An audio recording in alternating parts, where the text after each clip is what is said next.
A life unexamined is a life not worth living, wrote Socrates, a wise Greek philosopher who lived around 400 years before the birth of Jesus of Nazareth. Socrates is credited as one of the premier founders of the Western tradition of moral and ethical philosophy. The idea of democratic governance has its origin in the ancient Greek city-states of Socrates' time, when and where the organizational principle was that all adult citizens, all of them males at the time, had the right to participate in the administration of the affairs of the communities wherein they lived and to select their political representatives. The time has come for the people who consider Africa as their home to examine some of the vexing concepts and assumptions that we have accepted, but which have hitherto yielded no tangible results. One such great, yes, noble idea is the dream of the United States of Africa. It is an aspirational and inspirational concept that was championed by one of Africa's greatest political activists of post-colonial governance philosophy, Kwame Francis Nkrumah, the founding president of modern Ghana. Nkrumah was in the cohort of African leaders who agitated with immeasurable courage for political independence. They were inspired principally by the clarion call from Marcus Garvey and W.E.B. Du Bois, the sons of former slaves in the Caribbean island of Jamaica and in the United States of America, that Africans had the right to govern themselves as states. Nkrumah was the primus inter pares, the first among equals, in the generation of African leaders who were infested with a dream, a very high dream, albeit improbable one. The heavy lifters with Nkrumah at the time were Ethiopia's Emperor Haile Selassie, Egypt's Gamal Abdel Nasser, Tanzania's Julius Kambarage Nyerere, Nigeria's Benjamin Nnamdi Azikiwe, Guinea's Ahmed Sékou Touré, Uganda's Apollo Milton Obote, Congo's Patrice Emery Lumumba, Rwanda's Grégoire Kayibanda Ramanywa, Cameroon's Ahmadou Babatoura Ahidjo, Liberia's William Shadrach Tubman, Morocco's King Hassan II, and Algeria's Ahmed Ben Bella. The last man standing in the lineage of these deep philosophical Pan-Africanist thought leaders was South Africa's Thabo Vuyelwa Mbeki. These men were imbued with a spirit, a zeal, and a mission to recreate, as it were, Africa in their own image. As such, these leaders were centrally preoccupied with the present, that they underplayed the importance of the past and the importance of the future. In so doing, they did not tackle what have become the perfect impediments, if you will, to the idea of uniting Africa into one monolithic grand state with one continental central government, one military command, and one central continental reserve bank. In short, an Africa with one super president, a paramount president, a president of presidents, following are the 12 most discernible impediments to this great sounding idea, this phantom idea, this stillborn baby. The champion of the idea, Kwame Nkrumah, was himself a complicated bundle of contradictions. His credo, seek ye first political independence and the rest will be added unto it, was a brilliant call to arms for people in colonized Africa. Independence came to African countries, yes, but little else was added unto it, years on end. Nkrumah cried out loud during the 1958 All African People's Conference in Accra for independence now, tomorrow, the United States of Africa. Nkrumah was more than correct when he stated boldly that Africans had the right to govern their states, the right to make their own mistakes, and even the right to mismanage their own affairs. Seeking political independence? Check. Creating new states? Check. Making own mistakes? Check. Mismanaging own affairs? Check. But creating the United States of Africa? Cross. After the grand declarations, Nkrumah declared himself the savior of his country, perhaps the savior of all Africa. Osajefo, Osajefo. Nkrumah never dies, and he made himself president for life. That made it well nigh impossible for others to follow him when he already placed himself above the rest. Many of his friends wanted to be president for life too, and they declared themselves as such. So, Nkrumah, the potential messiah for Africa, assassinated the idea of African unity before it was even born. The rest, as they say, is history and conjecture. As these African leaders were so caught up in the fight to end colonialism in Africa, they operated with a false logic, namely that all the peoples across the African continent were once one homogeneous group who would be together today had colonization not happened. The fact, however, is that the peoples across Africa were never one giant family eating from one tree, drinking from one well, and speaking African. Pre-colonial inhabitants of the African continent were autonomous nations with different systems of rule, different understandings of who they were in their own right and indeed in relation to others. Out of this great diversity came different struggles against foreign rule and for control of the land.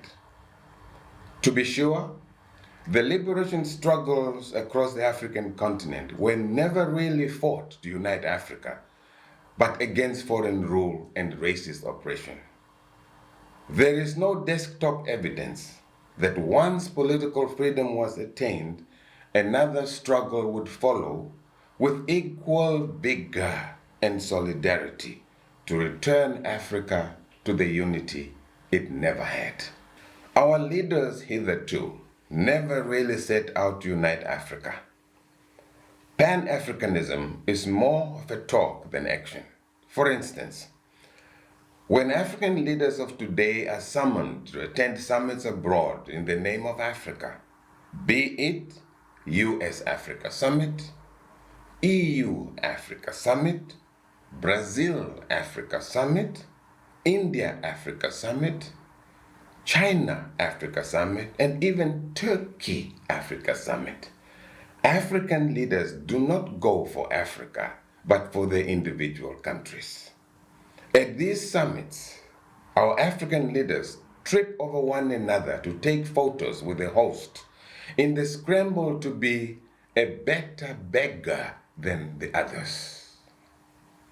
Then they send these photos to their countries as a sign of their recognition that they are great leaders and that they are successful, and indeed to blackmail their nations to retain them in power. These good old liberation leaders imbibed the notion of sovereignty as it was taught to them by their colonial masters. who disfigured, as it were, Africa in their own rivalry for spheres of influence and sovereignty for European states. In the constitutive charter of the Organization of African Unity, OAU, in 1963, these leaders condoned and affirmed the arbitrary colonial borders as the legitimate boundaries of the new African states.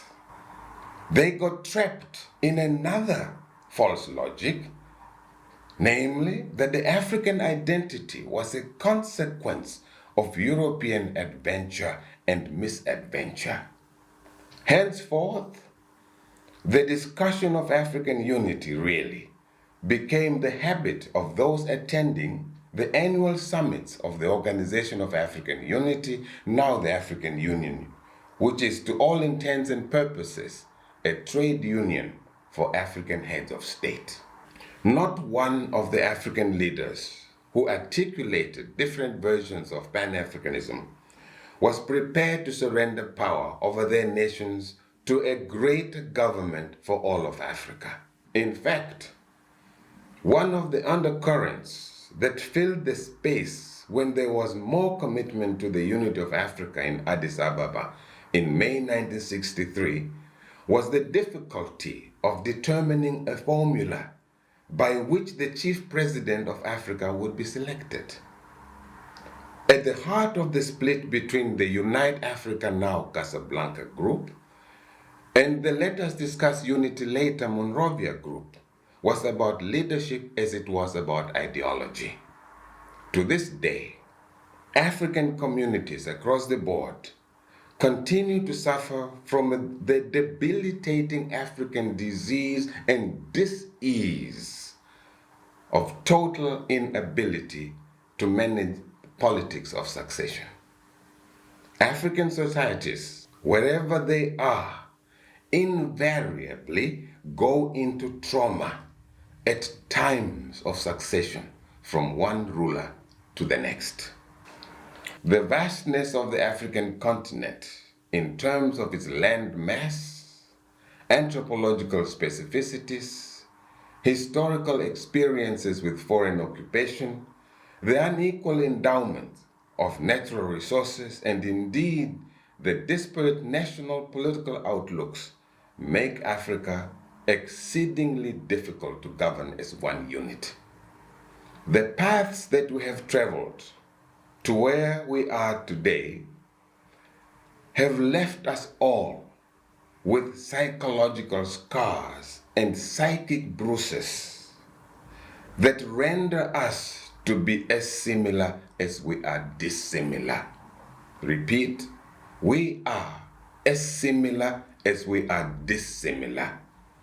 The European imperial enterprises of slavery and colonization took advantage of existing community differences at the time through their divide et impera, divide and rule, and turned them into a double-edged sword. In other words, colonialism tore apart communities that were once together and conjoined communities that would not be together today. The consequences of this arbitrariness and vulgarity of colonialism left us with a schizophrenic identity in relation to one another as Africans. We live in a paradox. We are a caricature of European imagination. African leaders have failed to create a common language, literally and figuratively, with which to communicate about who we are, what we want, and how to move forward. Hence, we habitually talk more about what was done to us and less about what we want to do and where we want to go together. To be clear, when Africans meet even today, the most startling difference is the European language by which they define their national identity. This externally induced difference continues to set Africans apart, often in very unpleasant and distasteful ways. For instance, there are Africans who feel more French than the French. There are those who feel more Portuguese than the Portuguese. And thank God, there are very few who feel more English than the Brexiters. Isn't it rather sad that Africans see themselves as Anglophones, Francophones, Lusophones, one odd spanner phone, and the rest of us are cell phones? So, instead of tackling African issues, our leaders spend more time quarreling over their Europeanness by language. This context was and is what prompted the Senegalese guru, Sheikh Anta Diop, to offer us the prophetic question as far back as 1948.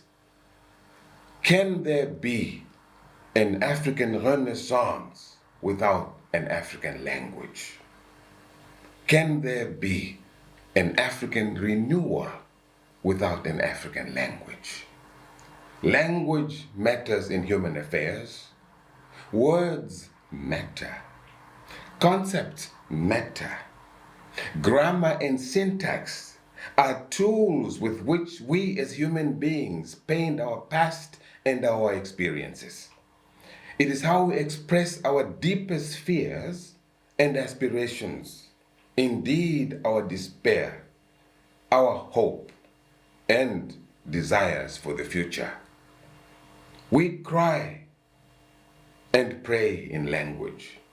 We remember and call on our mothers in language.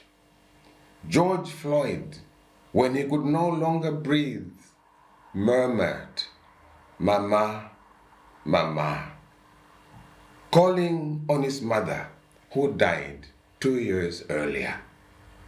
It is through language that we communicate who we are, whence we have come, and whither we wish to go.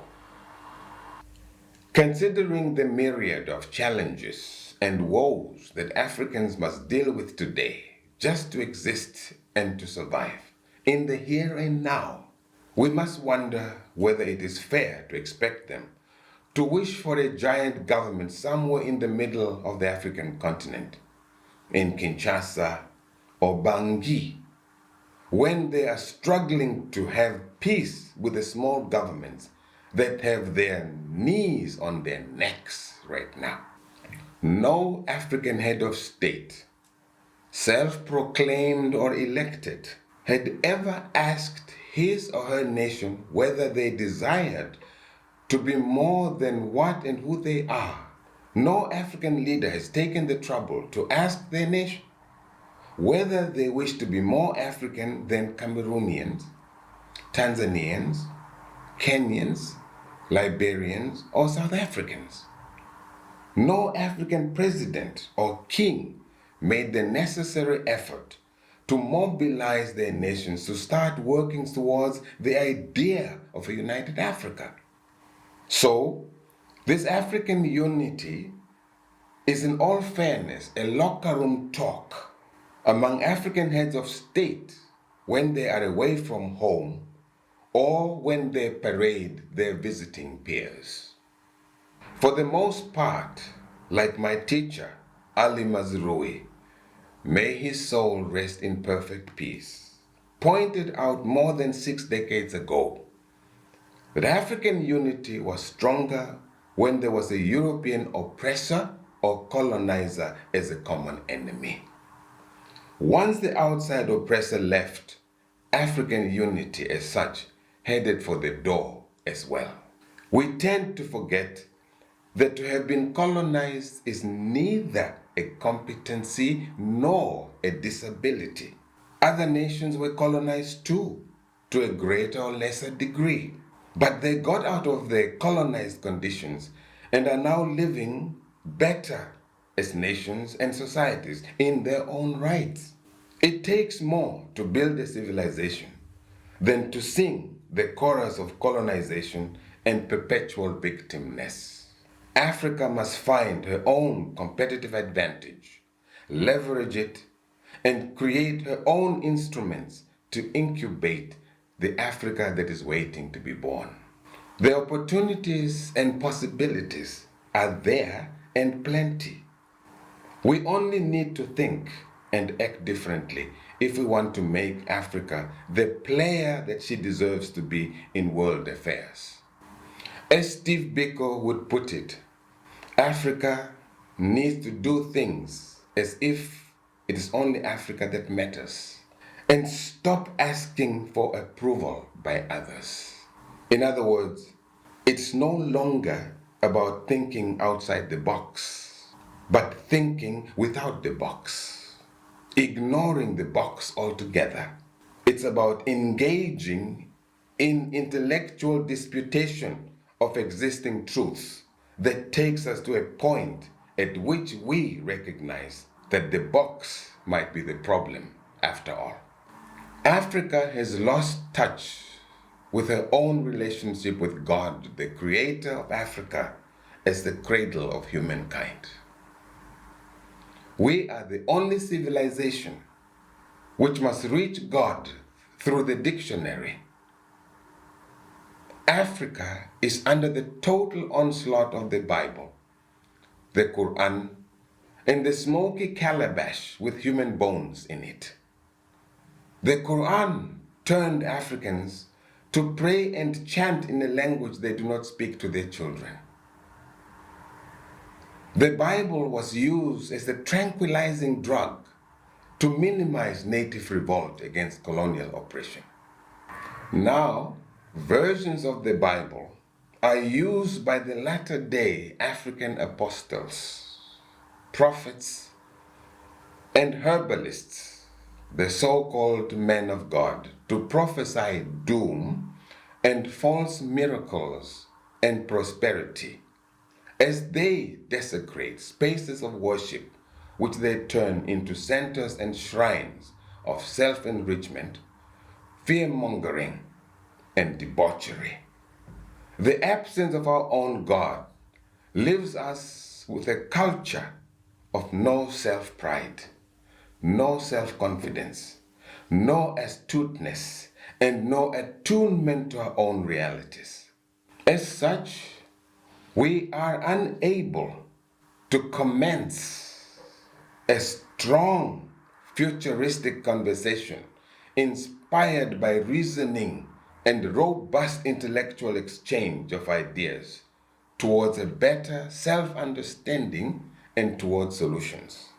Certainly, we are better than what we have been told. If Africa gave birth to humankind, then our God must be older and wiser and richer and more magnanimous. African leaders have no template to manage differences or diversity towards stronger, cohesive nations. The great Catholic scholar of old, Thomas Aquinas, wrote, "Cognitum est incognoscente per modum cognoscentis." That's Latin. Loosely translated, we interpret the world in the manner the world was presented to us.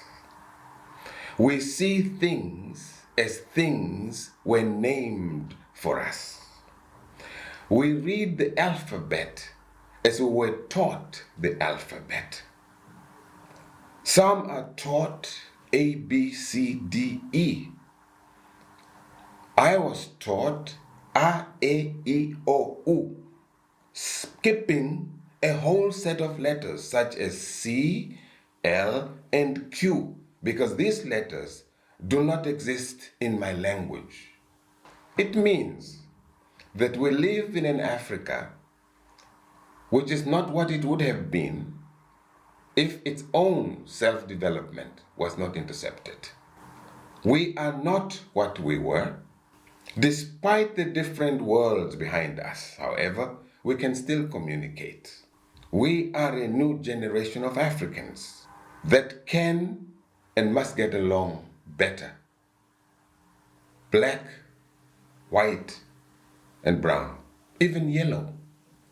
Nothing wrong with being who we are as we are.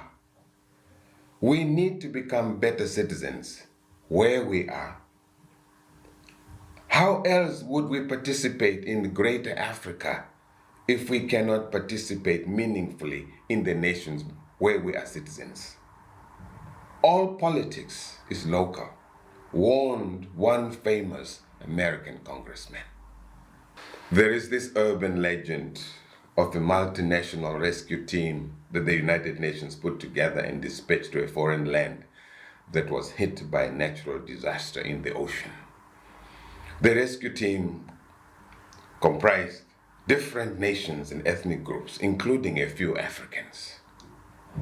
One of the senior members of the team was a South African, Umalumi Mhlawumbe, who took along his young son, whom he wanted to induct into the politics of Pan-Africanism and international solidarity. In the middle of the trip, the waters get stormy. Let me repeat that. Solidarity. In the middle of the trip, the waters get stormy. The weight of the boat needs to be reduced in order for the boat to reach its destination. The experienced captain of the boat announces, "We are in danger. We will not reach our destination to save lives. If we stay on the boat, all of us, we need at least 10 persons to jump off and swim back to the shore before it is too late. Any volunteers, please raise your hand." No hands. So the captain says, "Then we do it in the alphabetical order. Africans, no hand. African Americans, no hand. Arabs, no hand. Asians, no hand. Blacks, no hand." At that point, the young South African says to his father, "Baba, you tell us that we are Africans. Why are we not raising our hands?" Umalume Mhlawumbe places his broad hand on the mouth of his son and he says, "Namuhla singamazulu." Today, we are Zulus. You see, to be a good citizen of our countries and to be an African are not mutually exclusive. These identities complement each other. Never mind which comes first. Do we not wonder whether the majority of African people, wherever they are, see themselves as Africans as opposed to Sudanese in Khartoum or Juba? Bavenda in Zerere in South Africa, Luyas in Kakamega in Kenya, Igbos in Anambra in Nigeria, or Oromos in Addis, Ethiopia. Like it has always been throughout human civilization. Even if a critical number of African states agree to constitute one super-central administration of African affairs, they will run into one perfect hindrance and headache: power. They will never agree on who the chief shall be, even if they compromise on rotation. The evidence is there. Every time the issue of leadership comes up, we have seen evidence in the discussions of the Pan-African Parliament. Against this background, I hazard the following submission. Africa is at a crossroads. The old Africa is refusing to die, and the new Africa is threatening to be born. Duty is upon us, this generation of African citizens. Africa must become a better place for all who live in it. But to incubate a better Africa, there must be Africans who want that better Africa. The new Africa can only come about if we examine the assumptions upon which we base our actions as a civilization today. History never stands still. We need a new mode of thinking about our past, about our present, and about our future. We need a new vision which is fundamentally different from the one our anti-colonial leaders had. They did their bit, and we ought to be grateful for where they brought us thus far. Our restlessness today ought to be less about what was done to us and more about being in charge and moving forward in tandem as nations. We need not to prove our former colonizers wrong. They are gone. We are here. We are no longer victims, but masters of our own destiny. We need an African consciousness to inform our steps and our stops in creating and recreating an Africa in our own image. An Africa different from the one we came upon. This new Africa, coming out of this new African consciousness, has very little to do with race or ethnicity. Let us face it. There are Afro-Africans, Euro-Africans, Asian Africans, just as there are African Americans, Afro-Brazilians, Afro-Cubans, Afro-Canadians, and the like. The African Union is correct when it says that we have Africans in the diaspora who belong with us. Like I mentioned in the beginning, Pan-Africanism as such was started by sons of former slaves in the Caribbean and the United States of America, across the vast oceans. The new African consciousness must be informed by realities of the here and now so that we are able to redefine and reclaim our power in the Novus Ordo Seclorum, the new world order that must be less hostile towards the peoples of color across the globe and in the global south. The new consciousness is about restoring the dignity, the valor, and the rectitude base Africans once had. The Africans in the diaspora do not have to be physically present in Africa to play their part. African history as the mother narrative of humankind ought to offer us a unique opportunity to think, to reorganize, to regroup, to reaffirm, and to redirect our energies differently. We need not have some super government to tell us who we are and what we must do. We can and must, right where we are, develop mechanisms and instruments to reframe, reset, redefine, and reboot the direction we wish to go by changing conditions where we are right now. Let us improve our relationships with fellow citizens and those around us. Now, not yesterday, not tomorrow. Today. When we do that, we'll be able to live at peace with ourselves, at peace with our neighbors, and at peace with the rest of the world. We do not need to look alike, or sound alike, or pray alike, or be under one big prescriptive government to be happy, to prosper, or to make our unique contributions to the best of our abilities. Yes, we can, as Barack Obama would beckon us. Everything is impossible until it happens, as Nelson Mandela's pedagogy would instruct us. The Bantu segment of the African civilization has this notion in its bosom: Ubuntu. I am because you are. We are because others are.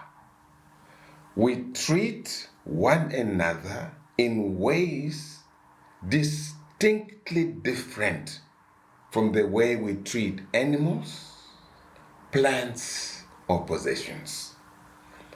Ubuntu in its raw form points to the core of being human, to the golden rule which runs through all religions: treat others as you wish yourself to be treated.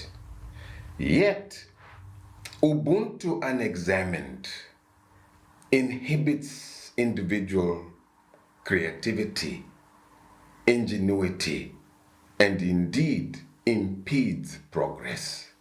Yet, Ubuntu left unchecked and not renovated to keep a pace with the ever-changing world wherein we live and must compete for opportunities and survive better, tends to celebrate the past and puts today and tomorrow in peril.